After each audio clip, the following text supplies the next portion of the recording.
Hello everyone, welcome to Read, React and Review. Book name Atomic Habits, chapter number 15, व्यवहार बदलने का आधारभूत नियम।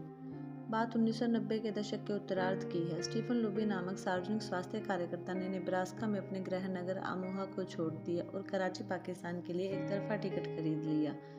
कराची दुनिया में सबसे अधिक जनसंख्या वाले शहरों में से एक था। 1998 तक 90 लाख से अधिक लोग यहाँ रहते थे। यह पाकिस्तान का आर्थिक केंद्र और परिवहन हब था, जिसमें कुछ सबसे ज़्यादा चहल पहल वाले हवाई अड्डे और बंदरगाह थे। शहर के वाणिज्यिक हिस्सों में आप शहरी मानकों की सभी सुविधाएं और शहर की सड़कों पर हलचल देख सकते थे, लेकिन कराची दुनिया के सबसे कम रहने योग्य शहरों में से एक था। कराची के 60% से अधिक निवासी अवैध बस्तियों और झुग्गियों में रहते थे। ये घनी बस्तियां पुराने तख्तों, सिंडर ब्लॉक्स और अन्य छोड़ी गई सामग्रियों के बने अस्थायी घरों से भरी पड़ी थी।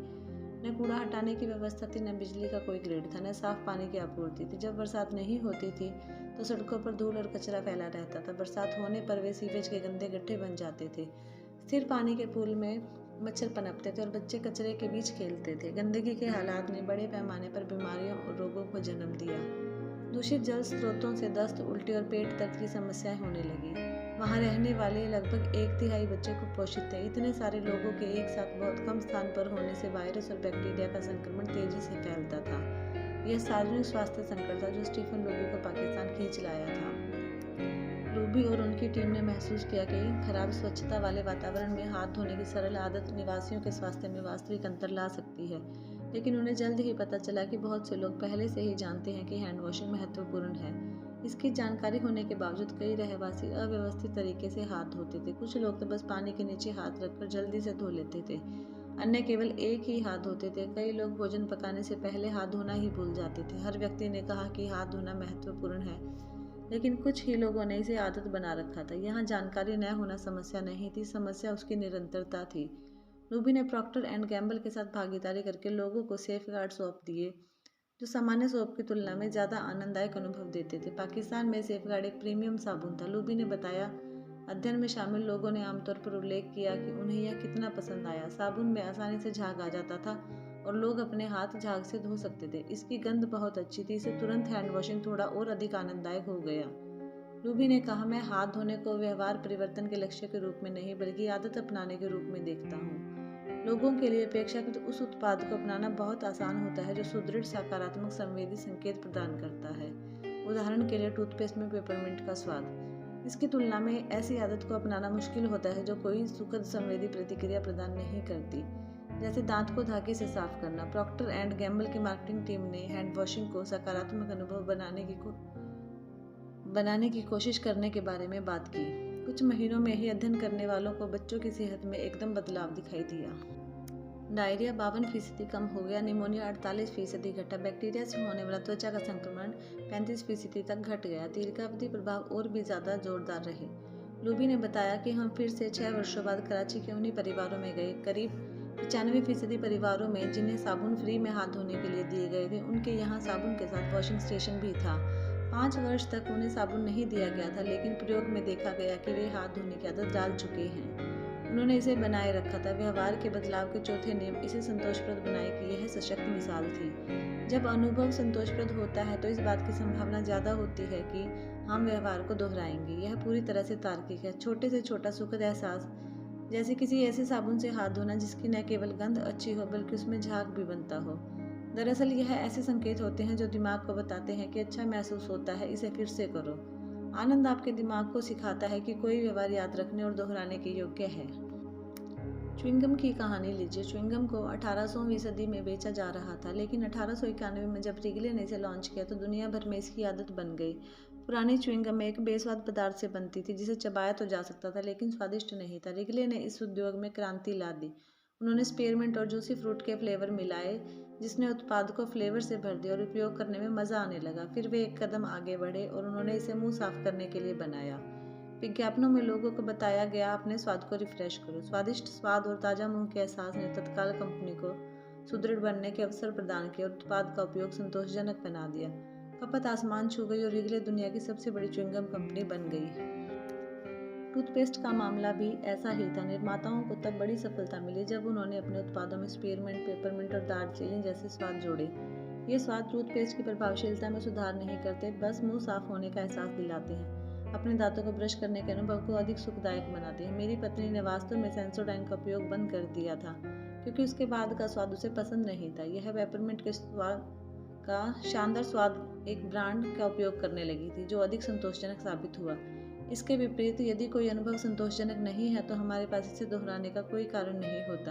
अपने शोध में मैंने एक ऐसी महिला की कहानी सुनी जिसका एक रिश्तेदार आत्मभोग था जो उसे परेशान करके रख देता था। अहंकार में डूबे इस रिश्तेदार के साथ कम समय बिताने के प्रयास में यह महिला उस वक्त सुस्त और उबाऊ होने का भी न करती जब वह रिश्तेदार आसपास होता था। कुछ मुलाकातों में ही रिश्तेदार ने उस महिला से बचना शुरू कर दिया था क्योंकि उसने बहुत निर्लिप्त पाया। ये कहानियाँ व्यवहार में बदलाव के आधारभूत नियम, जहाँ फायदा होता है वहीं दोहराव होता है, का अच्छा उदाहरण है। जिस पर दंड मिलता है उसे बचा जाता है। भविष्य में आपको क्या करना है ये इस आधार पर सीखते हैं कि पूर्व में आपको उस चीज़ को करने के लिए क्या मिला था, पुरस्कार या दंड। व्यवहार में बदलाव के पहले 3 उपाय इसे स्पष्ट बनाएं, इसे आकर्षक बनाएं और इसे आसान बनाएं इस बात की संभावना को बढ़ा देते हैं कि व्यवहार इस बार प्रदर्शित होगा या नहीं। व्यवहार में बदलाव का चौथा नियम, इसे संतोषप्रद बनाएं, ऐसी स्थिति बनाता है कि व्यवहार अगली बार दोहराया जाएगा। यह आदत के लूप को पूरा करता है, लेकिन इसमें एक कठिनाई है। हम किसी प्रकार के संतोष की ओर नहीं देख सकते। हम तत्काल संतोष चाहते हैं।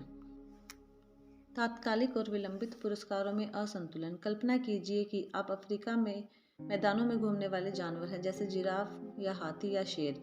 किसी भी दिन आपके अधिकांश निर्णयों का तत्काल प्रभाव पड़ता है। आप हमेशा इस बारे में सोच रहे होते हैं कि क्या खाएं और क्या सोएं या परभक्षी से कैसे बचें। आप लगातार वर्तमान या बहुत निकट भविष्य पर ध्यान केंद्रित कर रहे होते हैं। आप ऐसे माहौल में रह रहे होते हैं जिसे वैज्ञानिक तत्काल रिटर्न का माहौल कहते हैं, क्योंकि आपके कार्य तुरंत स्पष्ट और तत्काल परिणाम देते हैं। अब आप अपने मानव स्वयं में लौटें।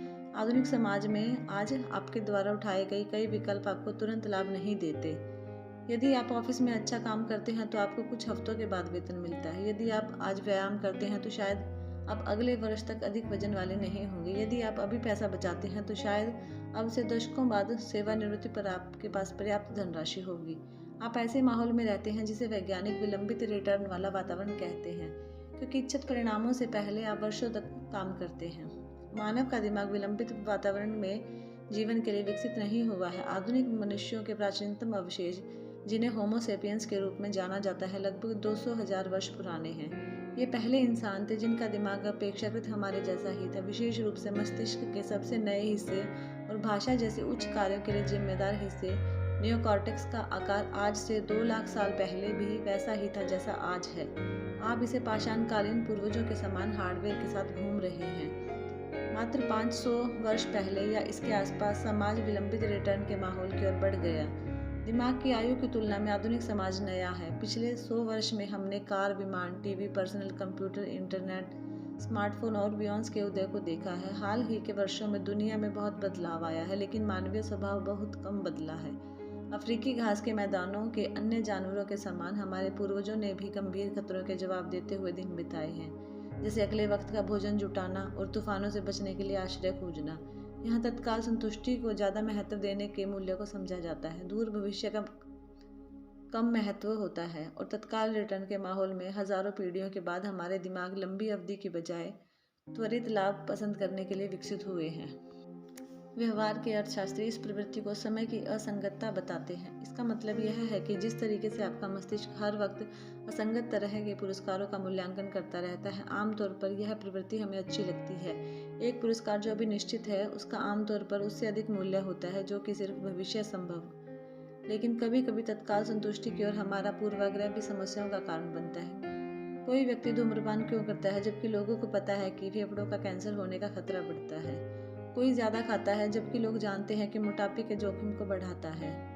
एक बार जब आप समझ जाते हैं कि दिमाग पुरस्कारों को कैसे प्राथमिकता देता है तो उत्तर स्पष्ट हो जाते हैं। बुरी आदतों के परिणाम में देरी होती है जबकि पुरस्कार तत्काल मिलते हैं। धूम्रपान 10 वर्षों में आपकी जान ले सकता है, लेकिन यह तनाव को कम करता है और अभी आपकी निकोटीन की लालसा को कम करता है। लंबे समय तक ज़्यादा खाना हानिकारक है, लेकिन इस क्षण तो भूख लगी है।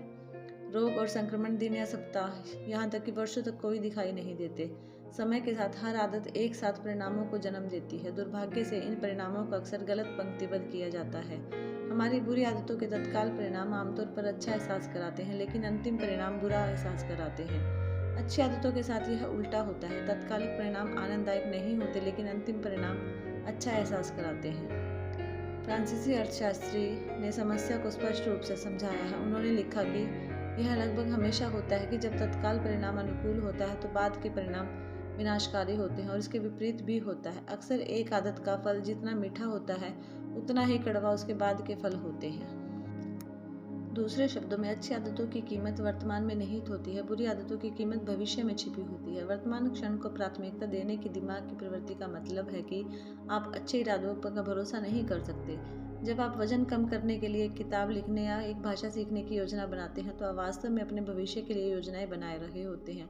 और जब आप कल्पना करते हैं कि आप क्या चाहते हैं कि आपका जीवन कैसा हो, तो दीर्घकालिक लाभ के साथ कार्रवाई करने में मूल्य देखना आसान होता है। हम सभी भविष्य में खुद के लिए बेहतर जीवन चाहते हैं। हालांकि जब निर्णय का क्षण आता है तो तात्कालिक संतुष्टि आमतौर पर जीत जाती है। अब आप स्वयं के भविष्य के लिए कोई विकल्प नहीं चुन रहे होते हैं जो शारीरिक रूप से ज़्यादा फिट है या अमीर या खुश होने का सपना देखता है। आज आप अपने वर्तमान के लिए विकल्प चुन रहे होते हैं जो पूर्णतः भरपूर लाड, प्यार और मनोरंजन चाहता है। सामान्य नियम यह है कि एक क्रिया से जितना अधिक सुख मिलता है उतनी ही दृढ़ता से आपको यह सवाल करना चाहिए कि क्या यह आपके दीर्घकालिक लक्ष्यों के अनुरूप है या नहीं। इस बात को पूरी तरह समझने के लिए हमारे दिमाग द्वारा कुछ व्यवहारों को दोहराने और दूसरों से बचने का क्या कारण है। आइए व्यवहार परिवर्तन के आधारभूत नियम को अपडेट करें। जिसे तत्काल पुरस्कृत किया जाता है उसे दोहराया जाता है, जिसे तत्काल दंडित किया जाता है उससे बचा जाता है। तत्कालिक संतुष्टि के लिए हमारी प्राथमिकता सफलता के बारे में एक महत्वपूर्ण सच्चाई को उजागर करती है। हमारे दिमाग इस तरह बने हुए हैं कि ज़्यादातर लोग संतोष के लिए त्वरित लक्ष्य का पीछा करते हुए पूरा दिन बिताते हैं। जिस मार्ग पर सबसे कम यात्रा की गई होती है वह विलंबित संतुष्टि का मार्ग होता है। यदि आप पुरस्कारों की प्रतीक्षा करने की इच्छा शक्ति रखते हैं तो आप कम प्रतिस्पर्धा का सामना करेंगे और अक्सर आपको बड़ा लाभ होगा। जैसे कि कहा जाता है कि सफ़र के अंतिम मील पर हमेशा भीड़ कम होती है। शोध ने भी सटीक रूप से यह दर्शाया है कि जो लोग संतुष्टि को विलंबित करने में बेहतर होते हैं उनमें उच्च एसटी स्कोर होता है, मादक द्रव्यों के सेवन का स्तर कम होता है, मोटापे की कम संभावना होती है, वे तनाव के प्रति बेहतर प्रतिक्रिया रखते हैं, उनमें बेहतर सामाजिक कौशल होते हैं। इन सभी को हम अपने जीवन में घटित होते हुए देखते हैं। यदि आप टेलीविज़न देखने में देरी करते हैं और अपना होमवर्क पूरा कर लेते हैं तो आप आमतौर पर अधिक सीखेंगे और अधिक बेहतर ग्रेड प्राप्त करेंगे। यदि आप स्टोर पर मिठाई और चिप्स नहीं खरीदते हैं तो आप घर लौटने पर अक्सर सेहतमंद खाना खा लेते हैं। कुछ बिंदु पर लगभग हर क्षेत्र में सफलता के लिए आपको विलंबित पुरस्कार के पक्ष में तात्कालिक पुरस्कार की उपेक्षा करनी पड़ती है। यहाँ समस्या है, ज़्यादातर लोग जानते हैं कि संतुष्टि में देरी करना बुद्धिमानी से भरा दृष्टिकोण है। वे अच्छी आदतों के लाभ जानते हैं, वे स्वस्थ रहना चाहते हैं, उत्पादक होना चाहते हैं, शांति से रहना चाहते हैं, लेकिन इन परिणामों को शायद ही वे कभी निर्णायक क्षणों में अपने दिमाग में शीर्ष पर रखते हैं। शुक्र है तृप्ति में देरी के लिए खुद को प्रशिक्षित करना संभव है, लेकिन आपका मानव की प्रकृति के अनुरूप काम करने की आवश्यकता है, इसके खिलाफ नहीं। ऐसा करने का सबसे अच्छा तरीका यह है कि उन आदतों में थोड़ा सा तात्कालिक आनंद डाल दें जो लंबे समय में लाभ देती है। उन आदतों के साथ थोड़ा तात्कालिक दर्द जोड़ दें जो लंबे समय में लाभ नहीं देती। तात्कालिक सुख को किस तरह से लाभ में बदलें। कोई आदत आपसे जुड़ी रहे। इसमें महत्वपूर्ण बात यह होनी चाहिए कि आपको सफलता का एहसास हो, भले ही यह सूक्ष्म रूप में हो। सफलता की भावना इस बात का संकेत है कि आपकी आदत लाभप्रद रही है, यह काम प्रयास के लायक था। एक आदर्श दुनिया में एक अच्छी आदत को पुरस्कार आदत ही होती है। वास्तविक दुनिया में अच्छी आदतें तभी सार्थक होती हैं जब वे आपको कुछ प्रदान करती हैं। शुरू में यह सब त्याग ही होता है। आप कुछ समय के लिए जिम गए, लेकिन आप ज़्यादा मजबूत या फिट तेजी से नहीं होते, कम से कम किसी से भी उल्लेखनीय अर्थ में तो नहीं। कुछ महीने बाद ही जब आपका वजन कुछ पाउंड घटता है और आपकी भुजाएं कुछ परिभाषित होती हैं तो यह आसान हो जाता है कि आप व्यायाम करें। शुरुआत में सही रास्ते पर रहने के लिए एक कारण की आवश्यकता होती है। यही कारण है कि तत्कालिक पुरस्कार जरूरी होते हैं। विलंबित पुरस्कार पृष्ठभूमि में एकत्र होने के दौरान आपको उत्साहित करते हैं। हम वास्तव में यहाँ यह बात कर रहे हैं कि जब हम तत्कालिक पुरस्कारों की चर्चा करते हैं तो इसका मतलब व्यवहार का अंत होता है। किसी भी अनुभव का अंत महत्वपूर्ण होता है क्योंकि हम इसे अन्य चरणों की तुलना में अधिक याद रखते हैं। आप अपनी आदत का समापन संतोषजनक चाहते हैं। सबसे अच्छा नजरिया सुदृढ़ीकरण का उपयोग करना होता है, जो व्यवहार की दर को बढ़ाने के लिए तात्कालिक पुरस्कार का उपयोग करने की प्रक्रिया को संदर्भित करता है। आदत को क्रमबद्ध करना, जिसे हमने अध्याय 5 में शामिल किया था, आपकी आदत को तात्कालिक संकेत के साथ जोड़ देता है जो यह स्पष्ट करता है कि आदत कब शुरू करनी है। सुदृढ़ीकरण आपकी आदत को तात्कालिक पुरस्कार से जोड़ देता है, जो इसकी समाप्ति तक संतोषजनक बना देता है। परिहार की आदतों से निपटने के तात्कालिक सुदृढ़ीकरण विशेष रूप से सहायक हो सकता है। ये ऐसे व्यवहार होते हैं जिन्हें आप बंद करना चाहते हैं। इस महीने कोई फालतू खरीदारी नहीं या कोई शराब नहीं जैसी आदतों से जुड़े रहना चुनौतीपूर्ण हो सकता है, क्योंकि जब आप शराब पीने के सुखद घंटे छोड़ते हैं या जूते की कोई नई जोड़ी नहीं खरीदते तो कुछ नहीं होता। जब कोई कार्यवाही न हो तो संतुष्ट महसूस करना कठिन हो जाता है। आप जो भी कुछ कर रहे होते हैं वह प्रलोभन का प्रतिरोध ही होता है। इसके बारे में बहुत संतोषजनक जैसी कोई बात नहीं होती। यह एक हल है कि हालात को सिरे से ही बदल दिया जाए। आप परिहार को दृष्टिगोचर बनाना चाहते हैं, एक बचत खाता खोलिए, इसे कोई भी नाम दे दें जो आप चाहें, जैसे लेदर जैकेट। जब भी आप खरीदी को टालें तो उतनी ही राशि उस खाते में डालते जाइए। सुबह को लाटे या कॉफ़ी पीना बंद करते हैं, नेटफ्लिक्स के अगले महीने के लिए टाल दीजिए तो उसमें $10 डालिए। यह खुद के लिए निष्ठा का प्रोग्राम तैयार करने जैसा है। तत्कालिक पुरस्कार यह है कि आपको अपनी ही जैकेट के लिए पैसा बचाने की ज़रूरत पड़ती है। आपको अधिक चीज़ों के लिए वंचित भी नहीं रहना पड़ता। आप कुछ नहीं करने के लिए संतोषप्रद बना रहे हैं। मेरे पाठक और उनकी पत्नी ने यही उपाय अपनाया था। उन्होंने बाहर खाना बंद करके घर पर ही खाना बनाना शुरू किया। उन्होंने अपने बचत खाते को ट्रिप टू यूरोप का नाम दिया। जब भी वे बाहर खाना खाने नहीं जाते थे तब वे $50 इसमें डाल देते थे। उन्होंने वर्ष के अंत तक अवकाश के लिए पैसा बचा लिया था। ध्यान देने योग्य बात यह है कि उन अल्पकालिक पुरस्कारों का चयन करना महत्वपूर्ण होता है जो आपकी पहचान को सुदृढ़ करते हैं, बजाय इसके कि उनके पहचान के साथ टकराव हो। यदि आप अपना वजन कम करने के लिए अधिक किताबें पढ़ने की कोशिश कर रहे हैं तो एक नया जैकेट खरीदना ठीक रहता है, लेकिन यदि आप बजट बनाने और पैसे बचाने की कोशिश कर रहे हैं तो यह काम नहीं करेगा। इसकी बजाय बबल बाथ लेना, आराम से टहलना, अपने आप को खाली समय के साथ पुरस्कृत करने के अच्छे उदाहरण हैं जो आपकी आर्थिक स्वतंत्रता और वित्तीय स्वतंत्रता के अंतिम लक्ष्य के अनुरूप हैं। इसी तरह यदि व्यायाम करने के लिए आपका पुरस्कार एक कटोरी आइसक्रीम खाना है तो आप परस्पर विरोधी पहचान के लिए वोट डाल रहे हैं और इसका अंत प्रयास का धुल जाना होता है। इसकी बजाय शायद आपका पुरस्कार एक मालिश या एक लग्जरी शरीर को देखभाल करने के लिए वोट देना होता है। अब अल्पकालिक पुरस्कार स्वस्थ व्यक्ति होने की आपकी दीर्घकालिक दृष्टि के अनुरूप होता है। आखिरकार जैसे जैसे अच्छी भावदशा, अधिक ऊर्जा और कम तनाव वाले आंतरिक पुरस्कार घर करने लगते हैं, वैसे वैसे आप दूसरे पुरस्कार की ओर जाने की चिंता नहीं करते। पहचान खुद सुदृढ़ होने लगती है। आप उसे करते हैं क्योंकि आप वही हैं और ऐसा होना आपको अच्छा महसूस कराता है। आदत जितनी आपके जीवन का अंग बनती जाए उसके अनुसरण के लिए आप बाहर से कम प्रोत्साहन बटोरेंगे। प्रोत्साहन आदत को शुरू करा सकते हैं, पहचान आदत को चलने देती है। ऐसा कहा गया है कि साक्ष्य के एकत्र होने और किसी नई पहचान के उभरने में समय लगता है। तत्कालिक सुदृढ़ीकरण के उस वक्त अल्पावधि में प्रेरणा बनी रहती है जब आप लंबे समय के बाद पुरस्कार मिलने की प्रतीक्षा कर रहे होते हैं। सारांश में कहा जाए तो किसी आदत के स्थायी होने के लिए उसका सुखद होना बहुत ज़रूरी है। इसके सुदृढ़ीकरण के मामूली प्रयास भी मायने रखते हैं, जैसे ज़बरदस्त खुशबू वाला साबुन या रिफ्रेशमेंट फ्लेवर वाला टूथपेस्ट या $50 आपके बचत खाते में जाते देखना। इससे तत्काल सुख मिलेगा और आप आदत को खुशी से करेंगे। जब भी बदलाव सुख दे रहा होता है तो वह सरल होता है। अध्याय का सार। व्यवहार में बदलाव का चौथा नियम है, इसे संतोषप्रद बनाएं। जब भी अनुभव संतोषप्रद रहता है तो हम उस व्यवहार को दोहराना चाहते हैं। मनुष्य का दिमाग देर से मिलने वाले पुरस्कार की बजाय तत्कालिक पुरस्कारों को वरीयता देने के हिसाब से विकसित हुआ है। व्यवहार में परिवर्तन का आधारभूत नियम, जो भी तत्काल मिल रहा है वह दोहराया जाता है। जिसमें तत्काल में नुकसान हो उसकी अनदेखी होती है।